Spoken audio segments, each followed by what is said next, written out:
सुना है कि बहुत सारे लोग मेरे पीछे पड़े हैं। চলতি বছর ফাঁকা গেলেও 2025 সালে ঈদের আগে থেকেই নিমন্ত্রণ দিয়ে রাখলেন সালমান খান। আসছে সিকান্দার। চলতি বছর সালমান খানের প্রধান অভিনেতা হিসেবে কোনো ছবিতে দেখা যায়নি তাকে। এমন পরিস্থিতিতে অনুরাগীদের পাশাপাশি সালমান নিজেও যেন তার ছবি সিকান্দারের মুক্তির অপেক্ষায় ছিলেন। সামনে এলো সিকান্দারের টিজার। এই ছবির টিজার প্রথমে গতকাল অর্থাৎ 27শে ডিসেম্বর মুক্তি পাওয়ার কথা ছিল, কিন্তু প্রাক্তন প্রধানমন্ত্রী ডক্টর মনমোহন সিংয়ের মৃত্যুর কারণে তা স্থগিত হয়ে যায়। এরপর নির্মাতাদের তরফ থেকে জানানো হয় এই দিন সকাল 11টা 60 মিনিটে সোশ্যাল মিডিয়ায় আসবে টিজার, কিন্তু সেই সময় পরিবর্তন করা হয়।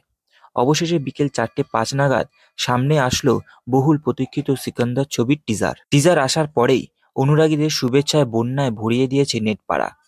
1টা 41 মিনিটের টিজারে ভাইজানের দুর্দান্ত এন্ট্রি, অ্যাকশন ও তুখোড় সংলাপে জমে যায় প্রতিটি দৃশ্য। সালমানের কণ্ঠে শোনা যায়, শুনেছি অনেক লোক আমার পিছনে পড়ে রয়েছেন, ব্যাস এবার আমার ঘুরে দাঁড়ানোর পালা।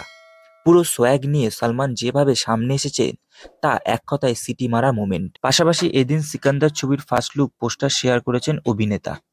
এই টিজার আসার পর শোরগোল পড়ে গিয়েছে নেটপাড়ায়। অনেকেই মনে করছেন যেন বিশ্বই গ্যাংয়ের ইঙ্গিত করে সালমানের মুখে শোনা গিয়েছে অনবদ্য সংলাপ।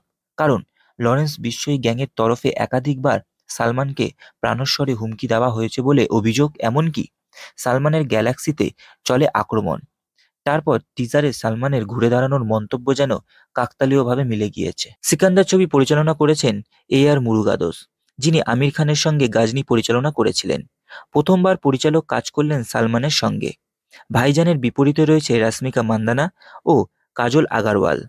2025 সালে মার্চ মাসে ঈদে মুক্তি পাবে এই সিকান্দার মুভিটি। এরকম আরো নিউজ সংক্রান্ত ভিডিও আপডেট পেতে হলে আমাদের চ্যানেলটিকে সাবস্ক্রাইব করে রাখতে হবে এবং পাশে থাকা বেল আইকনটিকে প্রেস করে রাখতে হবে। দেখা হচ্ছে পরবর্তী একটি ভিডিওতে।